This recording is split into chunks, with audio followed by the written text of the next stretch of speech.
안녕하십니까. 혼일 인사드립니다. 오늘도 행복 가득한 일상이 되시길 축원드립니다. 백령도 모은사 앞마당에서 바라다보는 춘삼월의 봄바다 너머 북녘 땅 장산곳의 전경은 참 평화롭고 아름답습니다.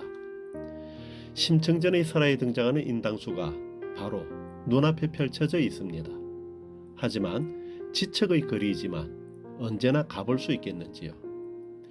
이산 가족들의 상봉과 함께 대한민국의 평화 통일이 하루빨리 이루어지길 바라내 봅니다.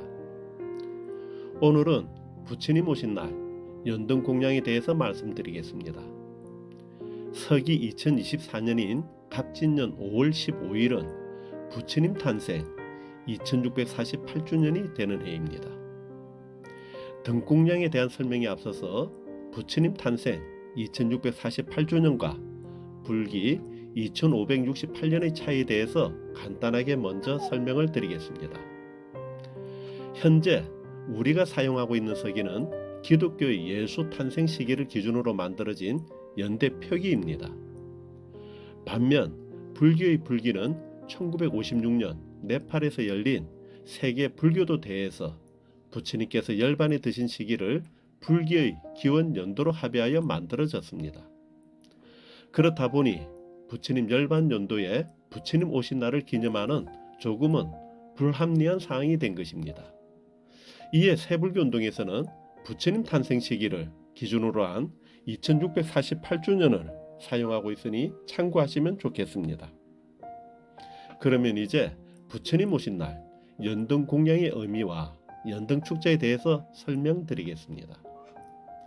우선 대부분의 불자님들과 일반인들은 부처님 오신 날 행해지게 되는 연등 축제와 연등 공양을 용꽃을 형형색색으로 다양하고 장엄하게 만들어서 부처님께 올리는 등불 공양이라고 생각하여 연등 공양, 연등 축제로 이해하고 있는 분들이 많이 있습니다. 하지만 부처님 오신 날 밝히는 등은 용꽃을 상징하는 영등이 아니라 등불을 밝힌다는 의미로, 즉 한자로는 사룰 연자에 등불 등자를 써서 등불을 밝힌다는 의미입니다. 그래서 부처님 오신 날 펼쳐지는 축제를 연등축제라고 하며 공양을 올리는 등의 모양도 수박등, 칠성등, 북등, 용등, 누각등, 주름등, 마늘등 등등 헤아릴 수 없이 많이 있습니다. 이외에도 자신이 만들 수 있고 자랑하고 싶은 다양한 연등이 만들어지게 되기도 합니다. 신심 가득한 불자님들은 자신이 만들 수 있는 등을 정성껏 만들어서 공양을 올리게 되는 것이지요. 곧 등공양은 올리고자 하는 이의 정성과 경제적 사정에 따라서 다양한 등불 공양이 이루어지게 됩니다. 더불어 부처님 오신 날 등공양과 관련한 감동적인 설화가 있습니다. 서가모니 부처님 당시에 난타라는 여인이 있었는데, 이 여인은 가족도 친척도 없이 혼자 살면서 이 집 저 집을 다니며 구걸하여 겨우 생계를 이어갈 정도로 가난했다고 합니다.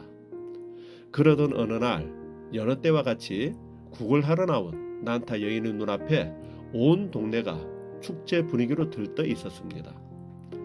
그래서 난타 여인은 지나가는 사람들에게 무슨 일이 있는 것이냐고 묻게 되었습니다. 그러자 지나가던 사람 중에 한 사람이 말하기를, 부처님께서 오늘 우리 마을에 오신다는 소식에 국왕을 비롯한 온 나라의 백성들이 성인에게 공양을 올리게 되면 한량없는 복과 공덕을 쌓게 된다는 말에 따라 부처님과 스님들을 위하여 옷과 음식과 침구와 약을 공양하고 밤에는 수만 개의 등불을 밝혀서 부처님을 환영하고 찬탄하는 연등회를 준비하느라고 온 마을이 이렇게 북적거리는 것이라고 하였습니다. 이 말을 들은 여인은 깊이 생각했습니다. 왕은 이렇게 잘 살고 있음에도 더 많은 복을 짓고 공덕을 쌓는구나. 하지만 나는 아무것도 가진 게 없으니 어떻게 하면 좋을까? 난타 여인은 스스로의 처지를 생각하며 자신의 모습이 너무나 처량하게 여겨졌습니다. 백천만급의 세월을 보내더라도 만나 뵙기 어렵다는 가장 존귀한 부처님이 오신다고 하는데, 나는 공덕을 쌓고 싶어도 작은 등불 하나 올릴 수가 없구나 하고 신세를 한탄하였습니다. 하지만 그녀는 구걸로 생계를 이어나가는 궁색한 형편이기는 하였지만 곧 마음을 다시 가다듬고 간절하게 구걸을 하였습니다. 그리고 얼마 후 구걸을 해서 모은 얼마 안 되는 돈으로 기름집으로 달려가 도토리 모자와 같은 작은 등잔이긴 하였지만 그래도 부처님께 등공량을 올릴 수 있다는 희망으로 기름을 사려고 하였습니다. 하지만 세상 물정 모르는 난타 여인이 내어놓은 돈은 기름을 사기에는 아직도 터무니없는 적은 금액이기만 하였습니다. 그러자 당황하며 난처해하는 여인의 모습을 바라다 보던 기름집 주인은 기름을 어디에 쓰려고 하는지 묻게 되었습니다. 그러자 난타 여인은 부처님을 만나 뵙기란 백천만급이 지나도록 어려운 일이라고 들었습니다. 하지만 저는 너무나 다행히도 부처님께서 계신 세상에 태어나게 되었고 마침내 오늘은 멀리서나마 부처님을 직접 보고 만날 수 있는 기회를 갖게도 되었습니다. 하지만 저는 너무나 가난해서 아무것도 공략할 수가 없었습니다. 그런데 소문을 들으니 왕과 백성들이 많은 등불을 밝히는 연등회를 연다고 하기에 저도 작은 등불이나마 하나 밝혀서 부처님께 공양을 올리려고 하는 것이었습니다 라고 말을 하게 되었습니다. 이 말을 들은 주인은 여인의 가득한 말에 감동하여 조금 더 많은 기름을 주기는 하였지만 다른 이들이 준비한 기름에 비하면 너무나 보잘것이 없었습니다. 하지만 난타 여인은 진심으로 고마워하며 환희심에 넘치는 감동으로 부처님께서 머물고 계신 곳에서 준비하고 있는 연등회에 다행히 참석할 수 있게 된 것입니다.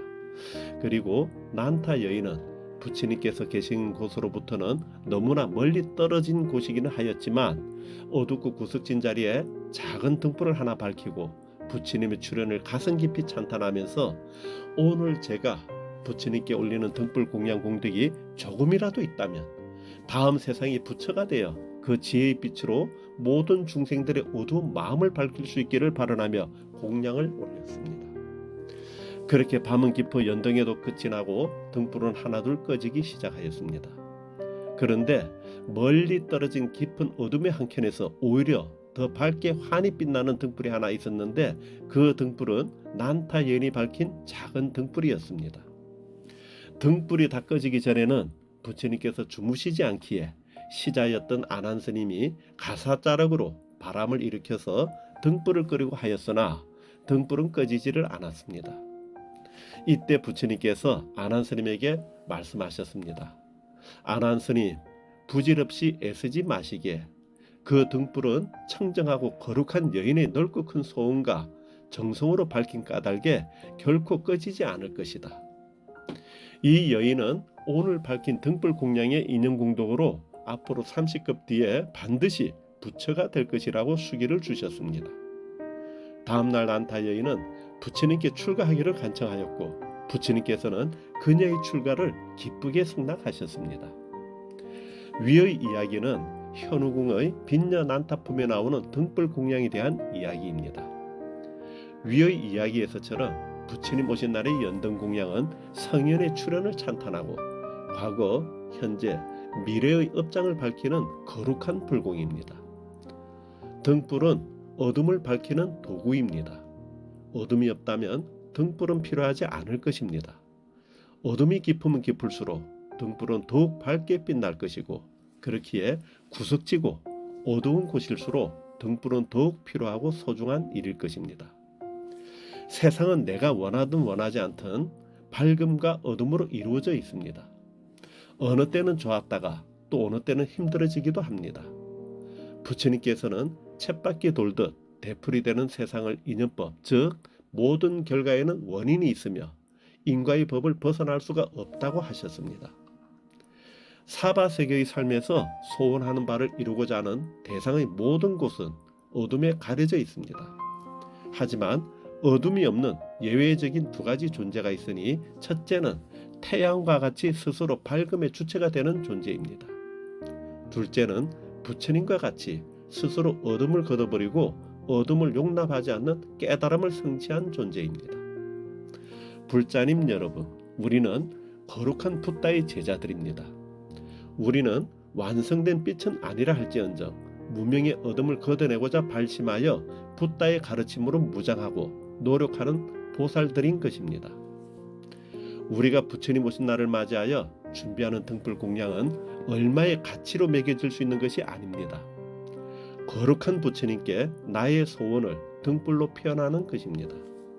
모쪼록 우리도 부처님 탄생 2648주년을 맞이하는 부처님 오신 날에 난타 여인과 같은 지극한 마음과 소원으로 대한민국의 통일을 발언하는 평화의 등, 무명을 밝히는 지혜의 등공양, 악업을 녹이는 참회의 등공양, 영가님을 위한 극락왕생 발언 등공양, 가족의 화목을 바라는 가족 등공양, 무병장수를 기원하는 기원의 등공양, 성공을 발언하는 공덕의 등불, 학업의 성취를 바라는 발언의 등불, 인연을 발언하는 선연의 등불 등 각자의 소원에 맞는 등공양을 올리시기 바랍니다.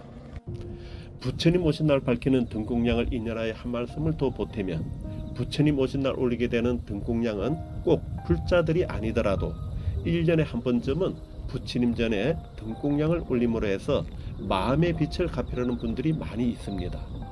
이러한 분들에게는 등공양을 인연하여 불교와 부처님 법과 다시 인연을 맺을 수 있는 아주 소중하고 거룩한 기회가 될 수 있습니다.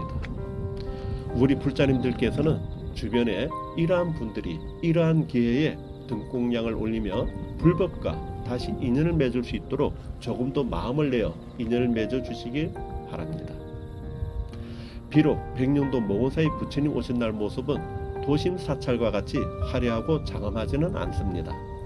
하지만 부처님 탄생 2648주년을 맞이해서 북녘 땅 장상국과 마주한 백령도 모원사에서 밝히는 등불은 소원을 밝게 밝히는 등불이 되어 대한민국의 평화 통일을 성취하게 하고 괴롭고 힘든 모든 어둠을 걷어내어 소망하는 모든 소원을 원만하게 성취하게 할 것입니다. 갑진년 부처님 오신 날 백령도 모원사는 1인 1등 1만 원으로 1,000등의 연등을 모원사 도량에 밝히고자 서원합니다.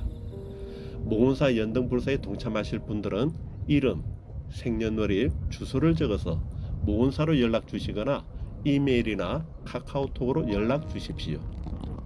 모원사 032-836-0108 이메일 182x182x@gmail.com 카카오톡 아이디 182-108 감사합니다. 모두 부처님 되시길 축원드립니다. 나무 서가모니불, 나무 아미타불, 나무 관세음보살, 나무 지장보살 마하사.